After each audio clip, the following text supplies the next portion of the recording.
Hi, my name is Brian Sweeney. I'm the articles editor of Texas Monthly Magazine, and welcome to TexasMonthly.com. I'm sitting here with my friend and colleague, executive editor Skip Hollinsworth, who has written a cover story for the March 2008 issue called The Valley of the Shadow of Death. It is a great true crime story about a Baptist preacher from Waco who has been accused of killing his wife, but when she died, everyone in the community thought it was a case of suicide. Skip, tell me a little bit about this story. It seems different for me from some of the pieces that you've written in terms of length, but then also in terms of the tone of the story. How is this different from other things that you've worked on? Well, what was different about it was that the preacher has only been accused. Often when I go in and write true crime stories, the case is over, so I can rebuild it and then have this kind of absolute ending.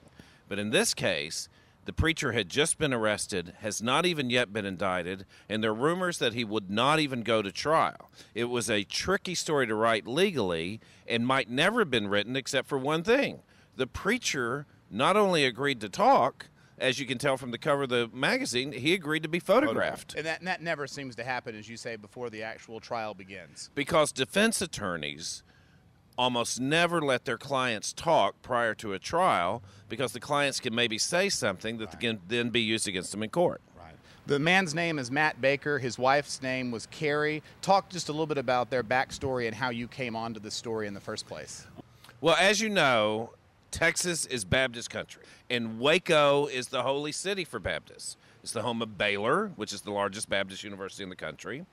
And the city is known by Baptists themselves as Jerusalem on the Brazos. When Matt, a young boy, lifelong Baptist in the town of Kerrville, decided to become a preacher, he, of course, said there's only one place to go, Baylor. And once he became a preacher, he went on to Baylor's seminary, and then he stayed in the Waco area for almost his entire career to be a preacher in the Baptist churches. So he was sort of the classic Baptist product of Waco, as was his wife, Carrie, who was a young girl who wanted to grow up and meet what she would say is a good Christian guy, and she sort of wanted to be a pastor's wife. And by all accounts, they were sort of the perfect young Baptist couple. And then their second child dies at the age of 1 from a brain tumor. And Carrie goes through a kind of grief that, depending on who you talk to, was normal or lapsed into a kind of depressive state. Mm-hmm. And that's the heart of the question, because every anniversary of the girl's death, Carrie would go into a kind of withdrawal. And in 2006, 7 years later, she was still doing it. And then a few months after that, she was found beside her bed, dead from what the police said was an overdose of sleeping pills. The question is, did she commit suicide, or did Matt somehow kill her? And that's what the next year was all about, the investigation. I see.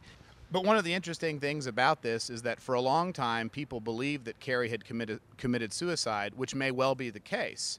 But it was her family who began this investigation into Matt that led to these charges. What they learned was that Matt had a relationship going, perhaps a romantic sexual relationship, perhaps not, but maybe a very close, maybe not an affair. Right, very close, with a young woman who was at that church, who happened to be the daughter of a Baptist minister of music, which, of course, makes this whole tale so sultry and riveting for Baptists, because it's a Baptist affair and it's a potential Baptist murder. So, you're just seeing this kind of backdrop, which is what drew me to the story. And then it was the women themselves, Carrie's mother and her sisters and a niece, who started the investigation. The police were so convinced that Carrie had committed suicide, they didn't even do a preliminary investigation. They didn't even do an autopsy of her body. So after the women began to find things out about Matt and asked for an investigation to be open, which was refused, they went to a famous Waco lawyer named Bill Johnston, who used to be a U.S. attorney, and said, see what you can find out. And he sicked his top private investigators onto the case. And by last September, almost a year after investigation, the police say, we're sorry, we changed our minds. Carrie didn't commit suicide. Matt murdered her. And the story is what was learned that either proves he was a killer or perhaps doesn't. And in addition to that, didn't the investigation also turn up other aspects of Matt's history that had been hidden to that point? Yeah. What Carrie's mother, Linda, says is that she and her sisters, who became known as the Charlie's Angels of Waco, and her attorney and his investigators uncovered a secret history that Matt had been leading, a secret life as a sexual predator in Waco. That alone stunned people in Waco. Right. That a Baptist pastor could have gone for so many years. He's in his mid-30s and started preaching when he was in his early 20s. Could have gone for so many years allegedly groping, harassing, and in one case supposedly committing sexual assault, attempted sexual assault, on a Baylor co-ed when he was in college, and no one knew about it. Or that the people that did know about it covered it up because he was a talented young Baptist preacher and they wanted his career to flourish. Right. When it comes to the suicide, what did investigators determine about the suicide, the cause of death, and then how do they now think that it ties to what Matt may have done? Well, when the police arrived at the scene, there was a note typed, unsigned, from Carrie to Matt saying she just had to be in heaven with their second daughter. She was so tired and couldn't last any longer on earth. And Matt said he thinks she committed suicide by taking an overdose of sleeping pills. And there was a bottle of non-prescription sleeping pills with only 2 left right on the bedside table beside the note. The police buy the story completely. And we have to say it could be true. We don't know. They don't ask for an autopsy. And that's one of the big barriers here. Because when Carrie's body was finally autopsied, after Carrie's lawyer, Carrie's family made the proclamation that they think Matt smothered her, suffocated her with maybe a pillow, and used those sleeping pills to just sort of render her unconscious before doing the suffocation.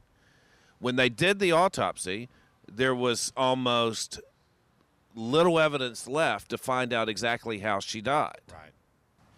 Matt strenuously denies all of these charges. He has been arrested, but he's free on bond, and he's living in Kerrville with his family now. What does he say about the case? And if it does go to trial, do the Doolins have a good case? I mean, that's one of the really interesting things about this piece, that we're writing a story about the death of Carrie, but we honestly don't know if Matt is being wrongfully accused or if, in fact, he may have had a hand in her death. Yeah, what makes the piece good is that there's this back and forth, and you're going, did she do this or did he do that? And so constantly you're wondering, what is up? Is Matt plotting to kill her, or is Carrie spiraling downwards into this emotional state where she decides to kill herself? I see. And so that's how the writing of this story works. Matt is now living in Kerrville with his 2 daughters at his parents' home. Prior to getting arrested, he was a substitute teacher at the public schools, and he was a chaplain in Kerrville. And everybody loved him.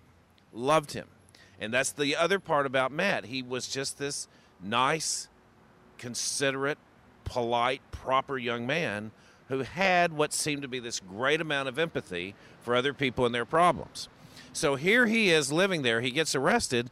Kerrville is sort of supporting him. They've taken him in. They've had fundraisers for him and picnics. Meanwhile, in Waco, everybody's sort of crazed about this. Right. And in a website devoted particularly just to the gossip surrounding the case, all these people are writing in denouncing Matt in kind of biblical language. It's really interesting how this is playing out theologically along with a true crime aspect to it. What is this time frame, do you think, in terms of this going to trial, if it ever does go to trial? Well, he's first got to get indicted. He was arrested in September. We're now doing this interview in February. The story comes out in March, and we know he won't be indicted by then because we got assurance from the district attorney's office. They have not even begun their own investigation to cover up the loose ends to present a case before the grand jury. So this could drag on 4 months. And a trial then can be many months later. It could be 2009, 2010. Right. And that's a long time to wait to find out the answer. Like I say, it really is a marvelous read. It's the cover story for the March 2008 issue. It's called The Valley of the Shadow of Death, and we hope that you'll read it. Thank you.